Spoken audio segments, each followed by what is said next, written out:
this time. How are you? I'm doing well, thank you. Thank you for giving me the opportunity. Absolutely. Please share where you were when Whitney passed away and anything you want to talk about in regards to our girl. Well, when she passed away, I was watching I think she was 11 at the time. My 11-year-old was she was actually the star of the show. And during intermission, I got a text message from a family member saying that Whitney had died. And I don't have to tell you, I didn't pay any attention to the rest of the show. Uh, Yeah. I got home and I immediately went to turn the TV on. I had two older children, boys, that were playing video games. And I was like, what are you playing video games for? Whitney died. You like stop everything. I feel you. So I had to go up to my room and back then I was like little TV up in my room. I put CNN on. I watched it all night. I just couldn't believe it. You came back. You left and came back. Sorry, I was like, I just couldn't believe it. I watched CNN all night. Yeah. Yeah. When did you first discover Whitney? Well, that's a story in itself. I'm old, so back in the day, I was a really big Jermaine Jackson fan and also an As the World Turns fan.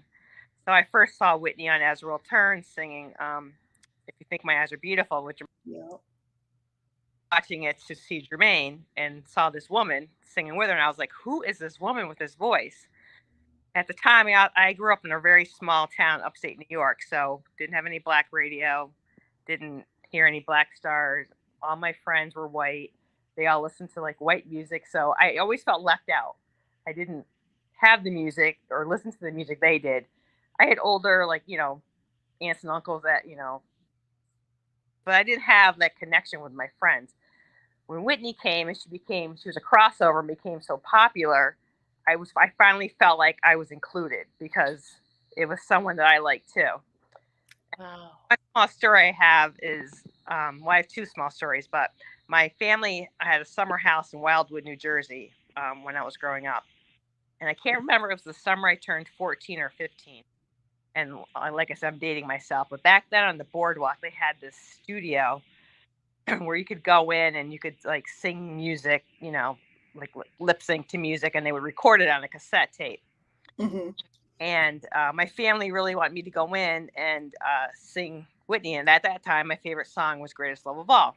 Oh. So they kept trying to encourage me to go in and sing. I'm shy. I don't want to sing. Because at the time, they would make the song go out over speakers over the boardwalk. So all these people would come around and listen. It was embarrassing, for I was probably 14 or 15. But yeah, I can imagine. No, that day on the beach, Robin and Whitney were on the beach. And I didn't know it at the time. And, because she was all in hiding and stuff. But I found out later that, yeah, they were there. I didn't get to see her or anything. But that's one of my ones. That's the closest I ever got to her. That, and I was at the concert. We Almost Have It All. When they did the video, I was at that concert. So that was in my hometown. What the concert? Say that again, because you went out and came back in. What was the concert? Springs, New York, when they did the video for Didn't We Almost Have It All? I was at that concert. What? And it was so cold, and it was September, early September. I was just getting ready to go away to college, and it's typically pretty warm that time of year. And it was so cold, so unusually cold. We were freezing, and it was an amphitheater, so we're outside, freezing. And Whitney had on her gloves and her leather jacket, and she had a scarf on, and she didn't change her clothes that night like she usually did, putting on gowns and everything. She stayed. She had boots on. But you would have thought that's my favorite performance of that song. I know exactly what she had on. Tore that song up. And I still remember because she sang like it was 90 degrees outside. And afterwards, knowing how much she hated the cold, I just can't believe what a great performance she did. And it was so cold that night. It was so cold. Was it really? And you got to hear it live. Oh my goodness. I didn't know until later that they were filming the video for it, but so those are some great stories. Oh my gosh, you was there on the boardwalk. She was down on the beach. I didn't know that, but wow. I later how much she liked the ocean. Now she was always on the beach, but I didn't know, and she wasn't that popular then, so not as popular yet. So I guess she then. And now look, she's so popular that people are on the internet 12 years after she died reminiscing about her. Yeah. Well, just thank you for giving me the opportunity. Oh, absolutely. Like this is great because Whitney she deserves this. Like I wouldn't do this for anybody. I like a lot of people, but I have a first story. This is a small, short one. So a year after she died, February of 13, I decided to take my daughter, who was like 12 at the time, and my mother. We went on a girls' trip to Los Angeles, and we stayed at the Beverly Hilton. So I decided I'm going to try and sneak up onto the 4th floor. At that time, they still had it closed off. Okay. And went up there, and but the elevator wouldn't go there, but the stairs did.